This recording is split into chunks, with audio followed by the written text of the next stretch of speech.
Ассалаумағалейкум, құрметті қазақ ет арнасының көрермендері, құрметті YouTube сүйер қауым, қалдарыңыз қалай? Мал жандарыңыз тегіс аман есен бе? Міне қорамызды Аллаға шүкір толтырдық. Енді екі бас қалды алатын. Өйткені ұрғашы мен ақбас патсос бұзау екеуі сатылып кеткен болатын. Сол екеуінің орнына Алла қаласа бұқа керек. Так, міне осындай бір жерден қара ала бұқалар алдық. 5 бас алдық, 4-еуі қара ала, біреуі міне қызыл. Күйлері жақсы, жаман емес. Алла нәсіп етсе ортақыда тұратын болады. Әлі ивермек түгеткен жоқпыз. Алла мандық берсе бүгін егетін боламыз. Өйткені бұқалар кішкене қияли. Артынан тақалтпағандықтан алдынан мойыннан егетін боламыз. Подкожны. Так, 2 кружкадан жем беріп бастадым. Арпа жеулері жаман емес. Осыны Алла қаласа 2 күн жеп тұр. Енді бір 3 күн ұстайтын боламыз. 3 күннен кейін жай-жайдан қосамыз. 200 граммнан 300 граммнан Алла нәсіп етсе. Содан кейін тағы айтып кететін жағдай. Осылармен бірге ұрғашы тайынша алған болатынмын. Ұрғашы тайынша дегенде патсос бұзау ғой.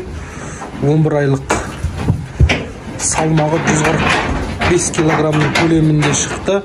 145 килограммның көлемінде шықты. Оны қасаптап сатқан болатынмын. Оны 210 мыңға алдым. 210 мыңға алдым. Жарты етін дос балам 165 мыңға сатып алған болатын. Содан кейін бір саны 40 мыңға кетті. Сонда тайыншаның шығарған құны 205 мың теңге өз құнын шығарды.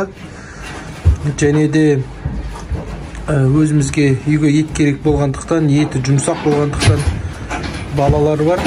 Сол балаларға ет тілдеріне, тістеріне жұмсақ болсын деп бір қол, бір қабырға, так, одан кейін омыртқа, белдеме, мойын еті барлығы үйге қалған болатын. Сонда ол тайыншаны шығарған құны 330 мың көлеміндей ақша шығарды. Сонда таза үстінен көрген пайдам 120 мың теңге. Аллаға шүкір. Өйткені салмағы мықты болғандықтан килограммен есептегенде сондай ақша шығарды. Енді арзанға алдым деп айта алмаймын. Бұйырған бағасына алдық. Аллаға шүкір. Өз құнын шығарды. Өз құнынан артық шығарды. Осылай кішкене шығып, алысқа шығып, жақынға шығып болсын, арасында ет алып, ет сататын күйіміз бар, жайымыз бар. Сондай бір берекелі тайынша болды, Аллаға шүкір. Және де прицеп үзіліп қалған болатын, дышласы сынып, майысып кеткен болатын. Алдында бір рет 2 бұқа әкелгем, ауыр бұқа. Солар үзіп жіберді. Енді соны дышланы істеп, сваркалап, жақсы күйге келтіріп қойдық. Аллаға шүкір. Видеода салатын болам. Жаңағы тайыншаның еті мен прицептің дышланың сваркалап жөндеген кездерін салатын боламын. Видеодан алыстамай тамашалап қараңыздар. Және де каналға тіркеліп лайк басыңыздар, комментарий жазыңыздар. Енді Алла нәсіп етсе бұқаларға осылай жемді көбейте беретін боламыз. Әр жақтағы қатар, Аллаға шүкір, жемді жақсы жеп, жемді оларға көбейттік. Ертен Алла нәсіп етсе 15 тонна арпа заказ берген болатынмын. Сол келет тартылған арпа. Енді бұл бұқаларға пока чисто тартылған арпа берем. Сәті келіп, жөні келіп жатса, Алла нәсіп етсе, соңғы айларында бір айдай 30% бидай қосатын боламын. Бидай салмақ қосуларына жақсы. Арпа толтырады. Негізі пока бидайды бірден бермеу керек. Бидай бұқаны өсітпей тығызып тастайды етін. Қандай бойда тұр, сондай бойда қалып қояды. Өйткені бидайдың сондай бір күші мықты, ауыр болады, етті, сүйекті бәріне салмақ қосатын болады. Ал арпа бірінші айларда неге арпа береді көбісі откормда тұрған кезде? Енді әркім әрқилы береді ғой. Арпаны бұқаны толтыру үшін еті толады, бойы өседі. Бұл арпа жеңіл болғандықтан бұқаға жеуіне, жемді іші жемге үйренуіне бәріне жақсы болғандықтан басында арпа береміз. Содан кейін азыздан 30 немесе 40%-қа дейін, немесе көбісі 50%-қа дейін бидай беретін болады. Соңғы, например, 5 айға қойса, соңғы 1,5 айда бидай қосатын болады. Біз мына бұқалар 4 ай тұратын болғандықтан біз 2 ай, 2,5 ай арпа беріп, қалған айларында Алла нәсіп етсе, реті келіп жатса, бидай қосатын боламыз. Өйткені салмақ қосуларына, еті ауырлануына өте көп септігін тигізеді. Және де әзірге бір мезгіл суарып жатырық, таңертең ғана. Бұйырса Алла нәсіп етсе, жемге құныққаннан кейін, жемді толық жегеннен кейін 2 мезгіл суаратын боламыз. Таңертең және кешке бидайды қорытуына және де бидайды жеуіне, шөп жеулеріне өте көп септігін тигізеді. Шөл деген мал, ол шөлдеп тұрған мал жемге де, шөпке де тәбеті соқпайды. Сондықтан оны суарған абзал. Және де неге 2 мезгіл суарады? Көбісі өйткені бұқалардың іші жылудығы тұрып, үріліп кетеді. Іші үріліп кетеді, жылудығы тұрып қалады. Сондықтан жылудығы тұрып қалмас үшін сондай суарып отырған абзал. Іші де үрілмейді, Аллаға шүкір. Сондықтан әр бұқаны суарып отырған дұрыс. Және де бұқаның іші үрілуіне көп әсер ететін жем берген кезде көбісі қаппен алады, қапты кеседі, және де түк шөптер алады, олау шөптер алады. Соны қатты қадағалаған жөн. Өйткені